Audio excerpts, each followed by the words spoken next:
Hi all, this video is going to about paper title survey on in-context learning.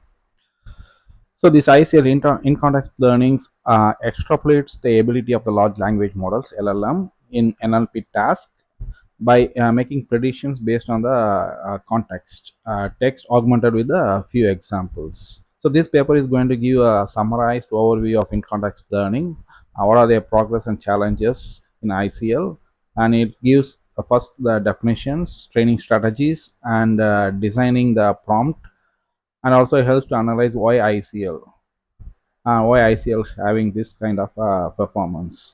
Also helps to give you some overall idea about what are challenges still remaining in ICL and future research possibilities. So, what is ICL? ICL is about learning from a few examples embedded in a text given to the LLM. So it helps to solve some kind of a peculiar task or complex task like solving mathematical reasoning problems. So this is an emerging abilities for the language models. So the key idea is described in the figure 1.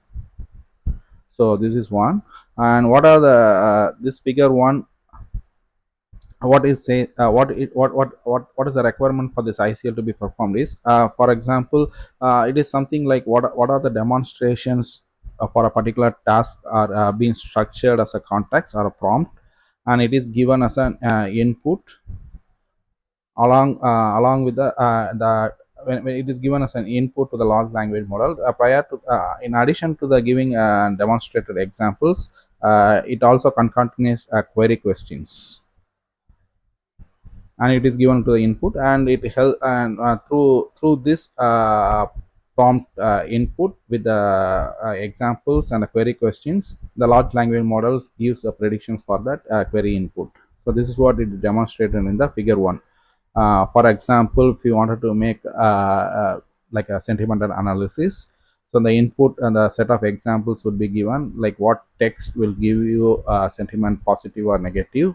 For example, delicious food will give positive, the food awful is give negative, and similarly as a different set of input pairs, like input and sentimental corresponding pairs are given as an example, demonstrated examples. Finally, the query would be a good meal, is it going to be a positive or negative? So this will be like a concatenated text will be given as an input to the large language model. Finally, the output would be the output of the large language model will be related to the answer to the query embedded in the prompt context given as an input to the large language models. So it is similar, like kind of a tweaking large language models, the kind of supervised settings, but it is quite a bit different from the supervised settings. For instance, it does not require parameter updates for the particular task.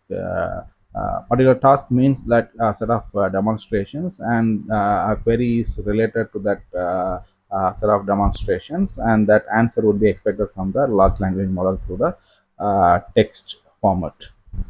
So it doesn't require some parameter updates. It only uses some kind of hidden patterns lies in those demonstrations and try to make the right predictions for the query input. So as mentioned earlier, it has several advantages. One of the several advantages would be it's a human interpretable input given to the large language model, and the learning can be comes through the analogy, like context input given to that at real time, and it doesn't have to update any parameters, so it's a training free learning framework. But it's not end of the story. It has certain kind of investigation to be done why ICL is performing, and what are the adaptations can be done for the ICL to perform very efficiently, and how about the sensitive to the specific settings during the pre-training process. So these are the things that has to be analyzed. Maybe we'll try to see in the later part of this paper. But one of the important conclusions the author says about this, the underlying mechanism of this ICL remains still unclear and require complete further investigations. So now, a formal definition of ICL is a paradigm that allows large language models like GPT to learn tasks like supervised tasks, like classifications tasks, given only a few examples, but those few examples are given in the form of a demonstration as a context, form context. So the query is augmented along with a set of candidate examples,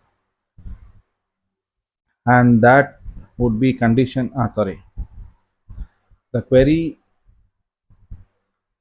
input is given to the large language model, which is expected to have this output one among these possible values under the language, but that language model is conditioned on a set of demonstration set called as C. So demonstrations can be like x1, y1, x2, y2, along with certain instructions can be done, or without any instructions can also be done. So this appears to be something like related to few short learning, where a few examples are given and expected to get uh, a efficient output for with a very few examples. But it is something different from the few short learning for the reason that the few short learning requires a bit of parameter updates. Uh, but here we don't do any parameter updates, augmenting the ICL with the pre-trained LLMs. So now the section 3 about what are the settings that can be done during the pre-training process. So during the pre-training process, the importance would be given to the how we make the training corpora to reorganize in such a way that it widely covers all those tasks which is required during the in context learning. So it also additionally does a warm-up setup. It is an intermediate setup between those query thing and the pre-training things. So this will be something same kind of a setup that in context learning, but it's a warm-up setup so that it tries that the model can make a bit of warm-up during this pre-training stage, so that it doesn't have to go with the direct in context learning. So it is some kind of a pre-warm-up stage, a similar setup like in context learning during the training process.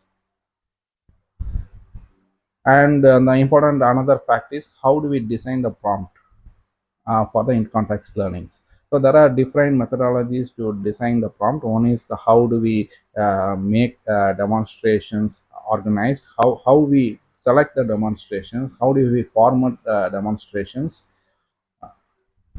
how do we order those demonstrations. These are the some of the requirements that to be needed while designing the in context learning.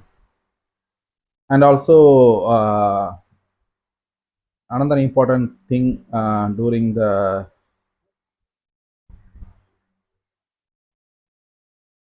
another important thing is model architectures. So to see this model architecture, the one important thing is why this ICL really performs. What is the a concept behind this ICL to be worked. So on looking at this perspective, there are different things has to be analyzed at the pre-training stage, during the prompt engineering stage, and also the model architecture stage. So during the pre-training stage, the very important question is how the corpora is been how the corpora engineering been done during the pre-training stage significantly impacted the ICL performance, and also the source of those texts is also an important factor to be considered for the performance of the ICL.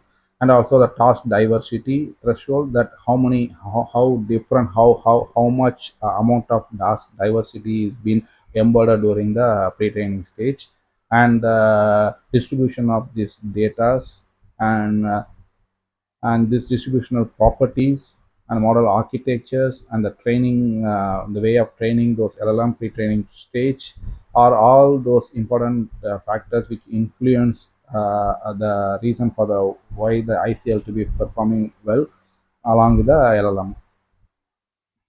And also during the inference stage, how we arrange those, as mentioned earlier, the prompt engineering, how we make a pairing format, how the input distributions, accurate mapping, and how do we make kind of a demonstrations or ordering of the samples, how the selections of the samples, all those things are considered.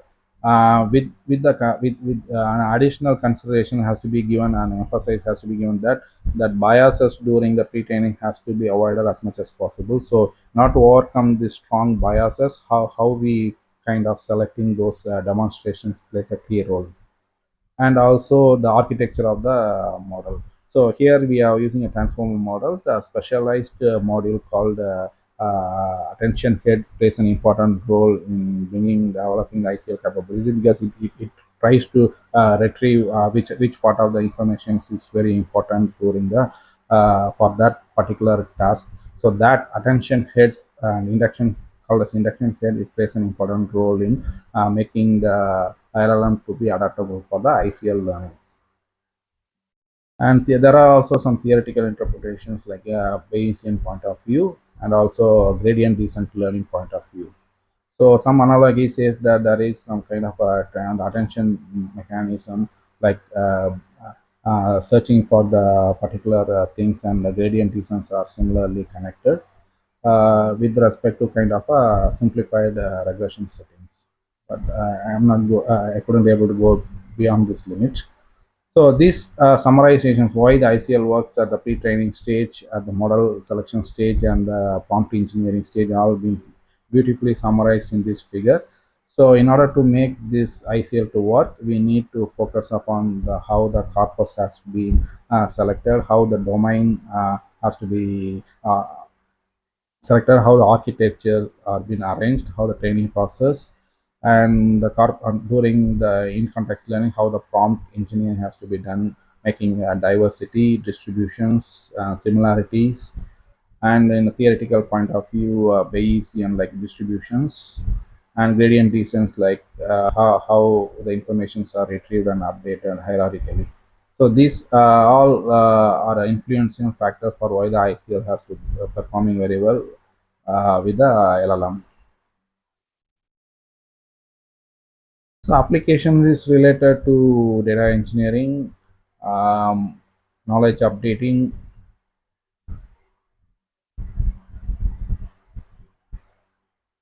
and model augmentations. I didn't go deep into that. And the challenges again will be how with one of the challenges will be try to avoid the bias based on the pre-training data, and the efficiency, because the LLM is a large language, so the efficiency obviously matters a lot, and scalability and generalizations. Generalization is related to the biasness during the pre-training, and how the long contact ICL. So how about how the variation in the text length in the prompt engineering plays a role in the in context learnings. So this paper is about giving you some overall summary view of how the in-context learning is applied in LLM, and what are the things are to be considered for LLMs to be working, like model architecture, pre-training stage, and also the prompt engineering plays a very vital role here into make the ICL to be working. But it is not supervised learning, but supervised like learning requires a back propagation for the current update, but that doesn't have that, and that gives one very additional advantages. And limitations here, it requires some future directions in ICL, including a long contact ICL and efficiency scalability in the ICL. Hopefully we'll see in some other videos. Thank you.